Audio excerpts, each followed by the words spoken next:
Audio Jungle. Assalamualaikum warahmatullahi wabarakatuh.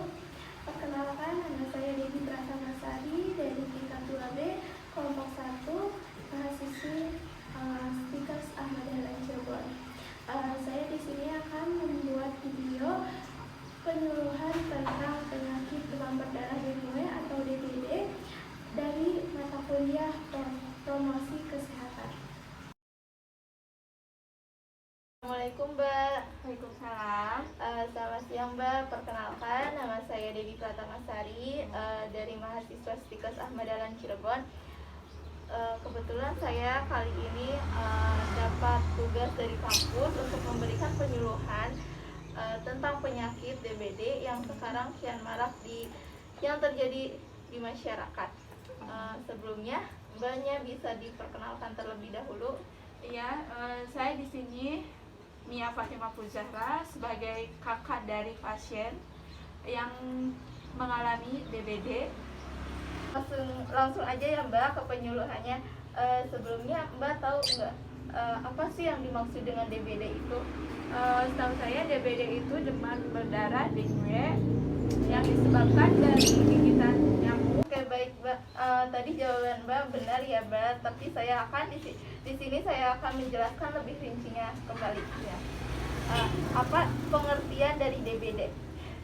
Pengertian dari DBD yaitu demam berdarah dengue yang merupakan penyakit yang disebabkan oleh virus dengue yang disebarkan juga dari gigitan nyamuk Aedes aegypti yang dapat menyerang pada anak, dewasa dengan gejala utamanya yaitu demam. Kedua yaitu apa sih penyebab dari DBD itu? Penyebab dari DBD itu yaitu karena adanya virus dengue yang ditularkan melalui gigitan nyamuk Aedes aegypti. Meskipun dapat juga ditularkan oleh Aedes albopictus yang biasanya hidup di kebun-kebun. DBD ini banyak ditemukan di daerah tropis karena curah hujannya cukup tinggi, seperti di negara kita di Indonesia. Baik, yang ketiga yaitu ciri-ciri nyamuk Aedes aegypti itu ada 9 ya. Yang pertama, warna hitam. Badannya berwarna hitam dengan belang-belang putih di seluruh badannya. Yang kedua yaitu badannya kecil. Yang ketiga biasanya menggigit pada siang hari dan sore hari. Yang keempat yaitu hidup dan berkembang biak di dalam rumah seperti di bak mandi yang terdapat genangan air. Yang kelima, senang hinggap pada pakaian yang bergelantungan dan tempatnya itu di tempat gelap dan lembab. Yang keenam yaitu jentik nyamuknya berperan aktif di dalam bak air. Yang ketujuh, posisi jentik nyamuknya tegak lurus dengan permukaan air. Yang kedelapan yaitu gerakan jentik nyamuknya naik turun ke atas permukaan air untuk bernapas. Yang kesembilan yaitu kemampuan terbangnya itu kira-kira 100 meter.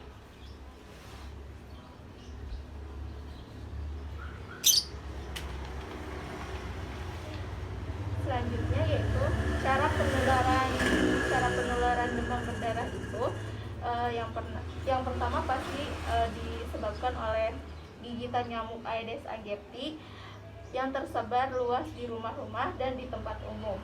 Yang kedua yaitu nyamuk ini mendapatkan virus dengue waktu menggigit atau menghisap darah orang yang emang sudah terkena DBD. Yang ketiga yaitu orang yang darahnya mengandung virus dengue tetapi tidak sakit dan dapat pergi kemana-mana lalu menularkan virus itu kepada orang yang ada di tempat tersebut. Yang keempat yaitu virus dengue yang terhisap nyamuk Aedes aegypti akan berkembang biak dalam tubuh nyamuk. Yang kelima yaitu bila nyamuk tersebut menggigit atau menghisap darah orang lain, virus tersebut akan dipindahkan bersama air liur ke orang lain.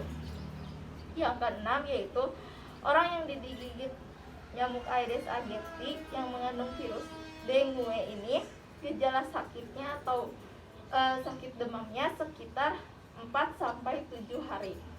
Yang ketujuh, bila orang yang ditularkan tidak memiliki daya tahan tubuh yang kuat, yang baik, dia akan segera menderita DBD. Tanda gejalanya yaitu ada 4. Yang pertama, demam tinggi 2-7 hari disertai mengigil, kurang nafsunya makan, nyeri pada persendian, serta sakit kepala. Yang kedua yaitu pendarahan di bawah kulit berupa kayak bintik-bintik merah, bintik-bintik merah pada kulit dan mimisan. Yang ketiga yaitu nyeri perut atau ulu hati tetapi tidak ada gejala kuning, adanya mual, muntah. Yang terakhir yaitu terjadi syok atau pingsan pada hari ke-3-7 secara berulang-ulang dengan tanda syok yaitu lemah, kulit dingin, basah, dan tidak sadarkan diri. Bagaimana sih cara pencegahannya? Yaitu pencegahannya ada 4. Yang pertama, menguras wadah air yang terdapat di dalam bangunan seperti bak mandi, ember, vas bunga, tempat penampungan air kulkas. Jadi kalau kita sering mengurasnya, si telur dan jentik Aedes nyamuk Aedes aegypti-nya itu akan mati. Yang kedua yaitu menutupkan. Biasanya kalau orang-orang kan ada yang menyimpan air kayak di bak mandi gitu. Nah, harusnya ditutup secara rapat agar nyamuk Aedes aegypti-nya itu tidak masuk ke dalam genangan air tersebut. Yang ketiga yaitu mengubur semua barang bekas yang ada di sekitaran rumah yang dapat menampung air hujan kalau di luar, seperti ban bekas, kaleng bekas. Karena kan kalau ada ban bekas atau kaleng bekas itu bisa menimbulkan si air hujannya itu dapat menampung air dan lalu menyebabkan si nyamuknya itu kayak si air hujannya itu kayak mengundang nyamuknya itu datang ke genangan airnya. Jadi agar tidak menjadi tempat bersarangnya nyamuk. Yang keempat yaitu memantau semua wadah yang berpotensi sebagai tempat pembiakan nyamuk Aedes, dan jangan menggantungkan baju. Kalau biasanya kalau pada bayi biasanya tidurnya menggunakan kelambu agar bebas dari nyamuk.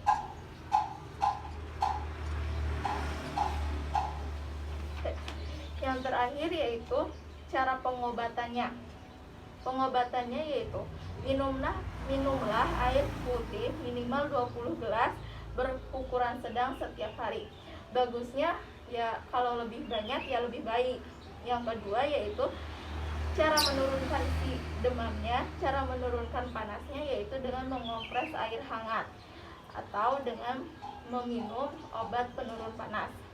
Yang ketiga yaitu menyarankan untuk minum minuman ion tambahan. Yang keempat yaitu disarankan untuk meminum jus jambu merah untuk meningkatkan trombositnya.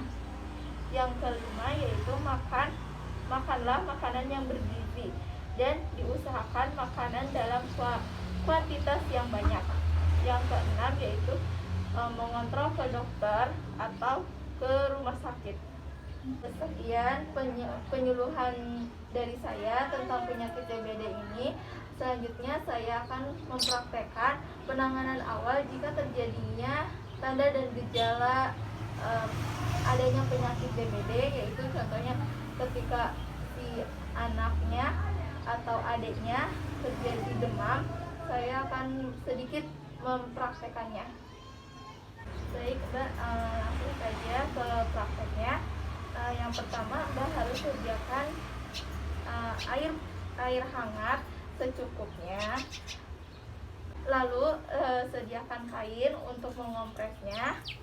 Dan ketiga yaitu sediakan termometer untuk mengecek terlebih dahulu suhu tubuh pada anak atau si penderitanya. Baik, di sini saya akan mempraktekannya ya.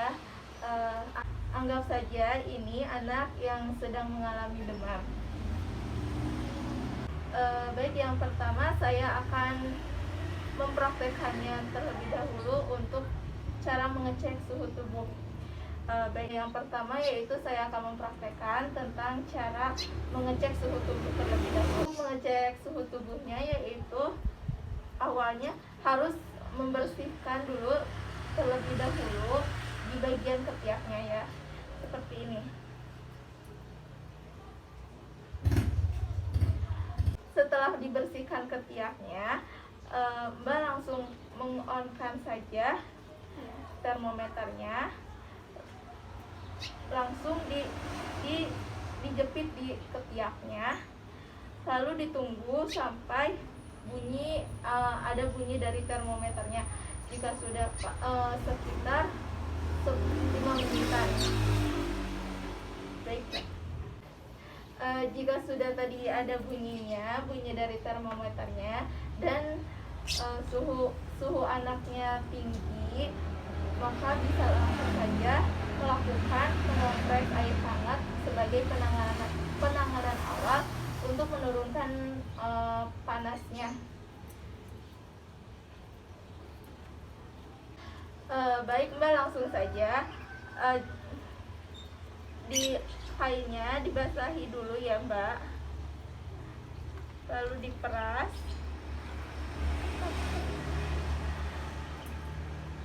Kita kompres. Ini tadi kainnya sudah direndam dan diperas dengan air hangat. Lalu bisa ditempelkan pada dahi si anaknya. Kalau enggak di dahi, di ketiak juga bisa ya Mbak. Lalu pada bagian perutnya juga bisa. Baik, sekian penyuluhan tadi dari saya tentang penanganan awal jika terjadi demam, yaitu dengan mengecek suhu tubuh dan mengompres dengan air hangat pada bagian dahi, ketiak, dan pada bagian perut juga bisa. Baik, sebelumnya apakah Mbak sudah paham apa yang tadi saya sudah sampaikan? Sudah paham Mbak. Baik, jika Mbaknya sudah paham, bolehkah saya mengajukan pertanyaan tentang penyakit DBD tadi yang saya sudah jelaskan? Silakan. Baik Mbak, langsung saja ke pertanyaan pertama, yaitu apa pengertian dari DBD menurut Mbak? Menurut saya, DBD itu demam berdarah yang disebabkan oleh virus dengue. Pertanyaan selanjutnya, apa penyebab dari DBD? Menurut saya, penyebab dari DBD itu karena terjadinya adanya virus dengue yang disebabkan oleh adanya gigitan nyamuk Aedes aegypti. Pertanyaan selanjutnya, apa ciri-ciri nyamuk Aedes aegypti itu? Ciri-cirinya yaitu nyamuknya berwarna hitam dengan belang-belang putih di badannya, yang berada di setiap genangan air, seperti ada di bak mandi, terus di apa itu kan, gantungan baju, seperti itu. Pertanyaan selanjutnya yaitu bagaimana cara penularan nyamuk Aedes aegypti itu? Caranya yang saya tahu itu ya, sepertinya ada orang yang sakit DBD, terus nyamuk itu menggigit orang yang lagi sakit. Setelah itu nyamuk itu menggigit lagi ke orang yang sehat, sehingga dapat menyebabkan terjadinya penularan DBD melalui gigitan nyamuk tersebut.